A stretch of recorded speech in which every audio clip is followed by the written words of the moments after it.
Welcome everybody. It has occurred to me that I never actually posted this video from way back when. This will be the start of essentially section 6. I just found it in one of my drives and decided that I might as well post it. So section 7 and 8, maybe 9, I'm not sure, but at least 7, maybe 8 and 9, don't have voiceovers because at that point in time I had not purchased video editing software, but yeah, anyways, so the start of section 6 has you essentially assembling the entire skeleton and match drilling. I don't know if the new kits are coming essentially pre-punched to where you don't have to match drill. I know that they're doing that a lot more often. As far as I can remember, this and maybe the horizontal stabilizer were parts that I had to match drill. Other than that, it was already coming pre-punched, number 30 instead of number 28 holes. So just a whole lot of deburring, which is what I'm trying to keep out of videos nowadays. So this one will be relatively boring for pretty much everybody.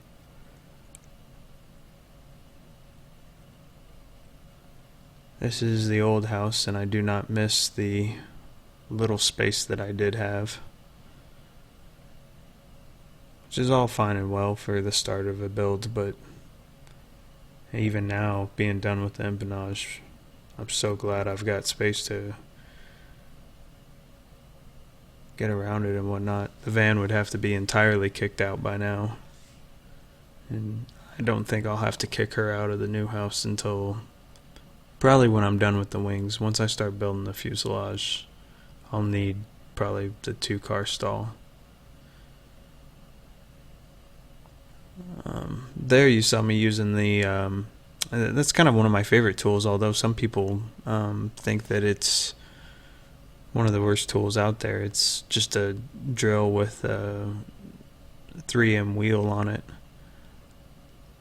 The thought process as to why some people think it's the worst thing ever is that essentially when you're using that to smooth the edges of a skin, you could press too hard in some locations and not hard enough in other locations, and then therefore have, so to speak, a wavy amount of deburring along a skin. I don't quite subscribe to that rule. I've taken a couple of rulers and put them right on the edge of the skin, knowing that these rulers are machinist rulers and they're dead on straight, and there's no discernible difference, so I'm gonna keep going with that because I think that's by far one of the bigger time savers that I have.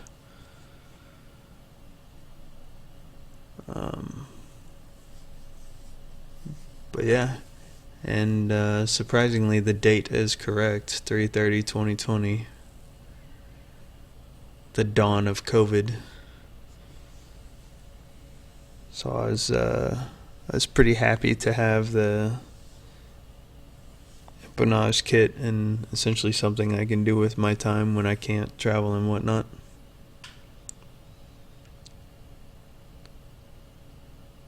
Lots of deburring once again.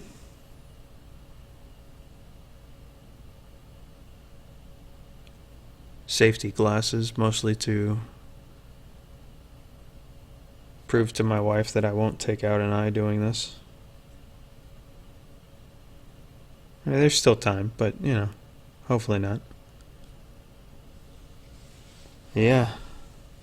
Oh, here's the second most favorite part, is using one of those 3M wheels on the drill press, because it'll just keep there and sit there and keep spinning it, and it's got a little more oomph to it, so I don't, there's less possibility of wearing down the motor.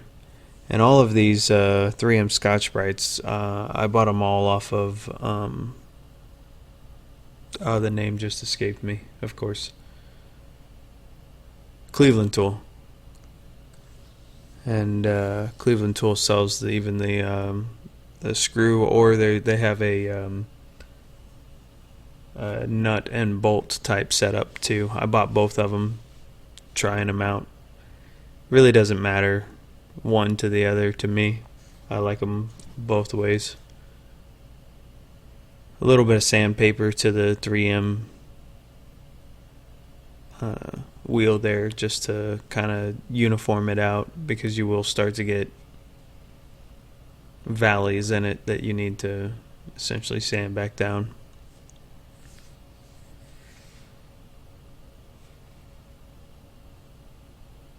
Yeah, this one's gonna be a little long, and it's gonna be a lot of deburring, so there'll probably be times I just shut up and let you guys watch me deburr, which is horribly boring.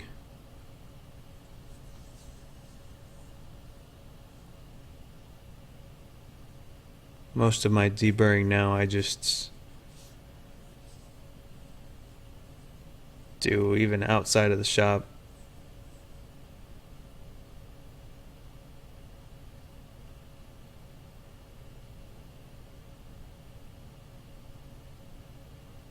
It is kind of fun to watch me deburr holes that quick though.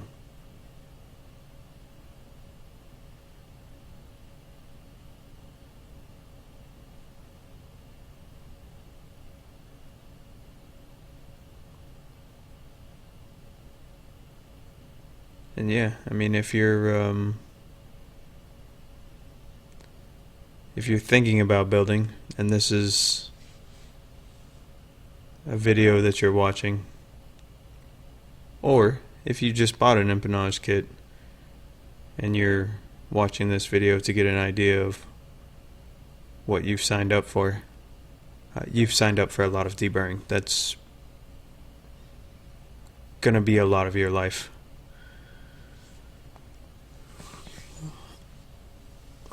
This is DRDT2 Dimpling. I have a C-frame. I have never used the C-frame for dimpling. The DRDT2 being just so easy to use. I've never tried that hammer, mallet, and post type thing. I bought the C-frame solely for the process of riveting with it, and I probably have only riveted with it in all actuality once or twice. To be honest, the C-frame really isn't. If you have a DRDT2, the C-frame's not needed at all.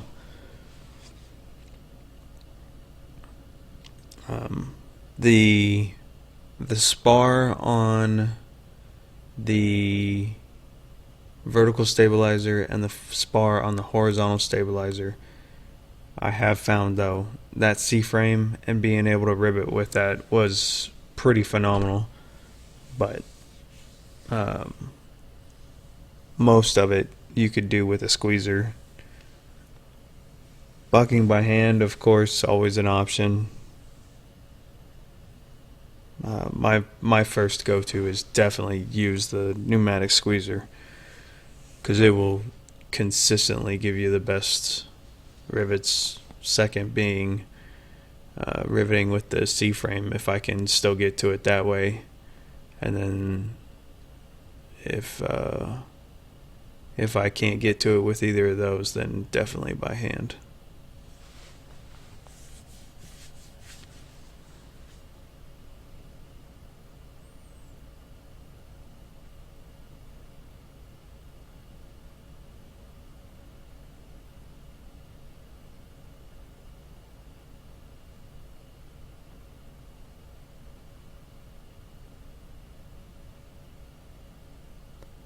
So really nothing that I can think of that's completely unusual here. This is, after all, a year and a half after the fact, so I remember very little of it by now.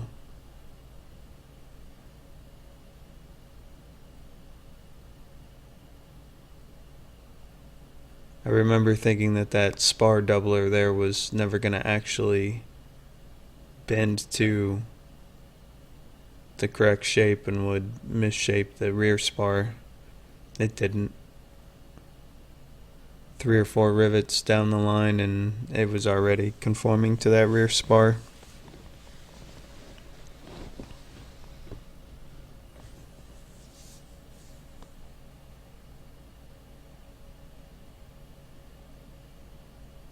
I did, while I was doing the empennage attached section, which is section 11, I did remember. I mean, that was just kind of like a fearful spot when you realize that this vertical stabilizer that you worked 2 months on could be complete trash if you drill through the tail cone into the spar in a wrong position, in a non-90 degree position. So that was a little terrifying, to then know that you had another month or 2 of work ahead of you. And that's on my own timeline. I'm sure that I know that there's plenty of people that have built a vertical stabilizer in a week or 2, but I just don't have that kind of time. My pace is go out and maybe work on the plane for, I think right now I'm averaging somewhere between 8 to 10 hours a week, which is completely fine, and I'm still ahead of the schedule I gave myself, which is 10 years.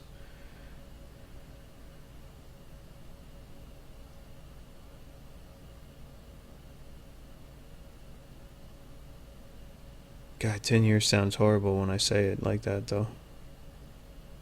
When I actually hear the words come out of my mouth.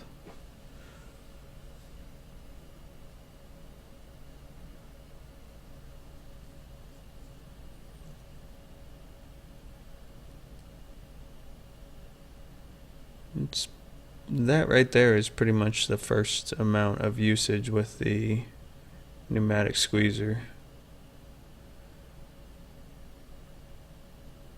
I can tell just by the amount of times I'm going back and resetting the height of the squeezer that I'm not quite used to it.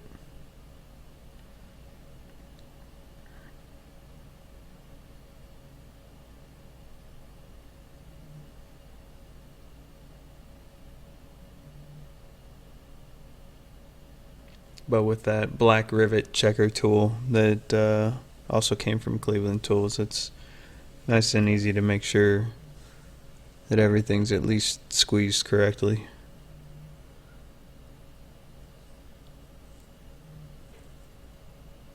Once you learn how to use that black rivet checker, I don't know how people keep track of all when they buy a set of 4 rivet checkers. I mean, that thing will do anything from a -3 to a -6, I think it is. It's a great little tool to have. Oh, I do remember this. My first time trying to use a offset 470. And you can see I'm texting my poor friend Taylor probably 80 times trying to ask him how in the hell he bucks with a double offset for a 470 dome head, and then came to the realization that one person cannot use a double offset for a dome head rivet. It's a 2-person job no matter what you do. If you've been able to, God bless you, but even a single offset for a 470 dome head rivet, I still is a 2-person job for me.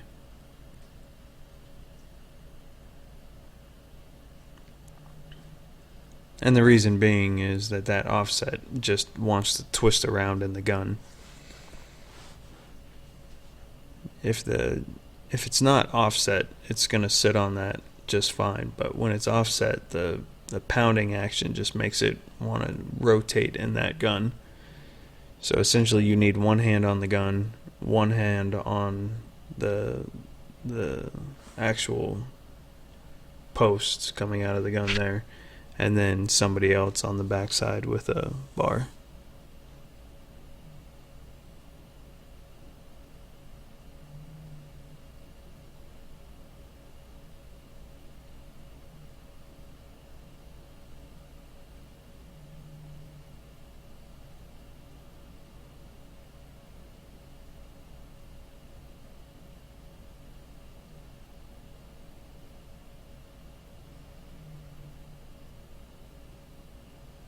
The green chair there is my favorite chair, my grandfather's chair that he had a radio shop and a wood shop in a little Iowa town. Always use that chair.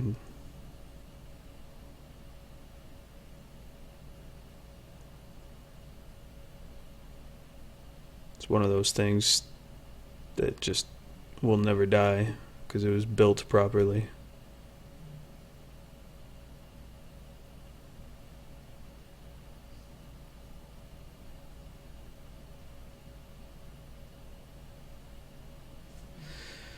You can see on this rivet gun I'm using the mushroom set.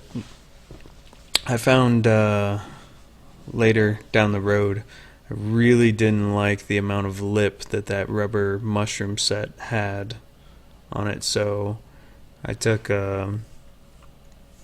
like a sanding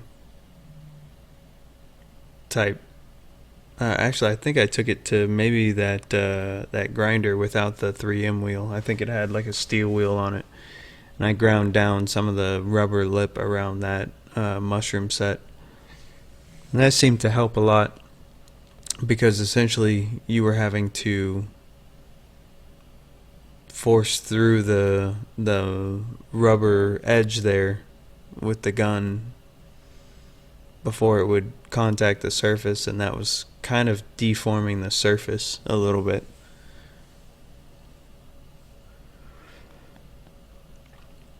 And here we have the world's worst camera angle possible.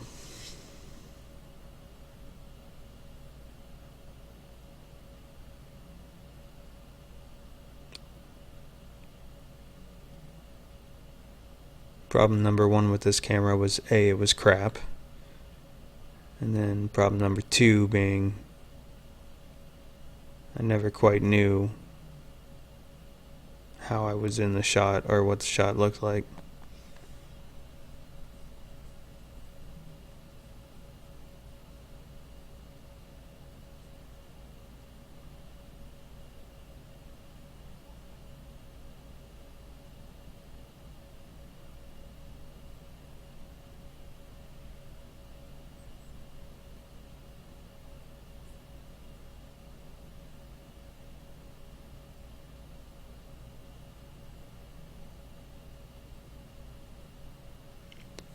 My primer of choice for the whole aircraft is going to be a primer called SXA 1031 from PPG.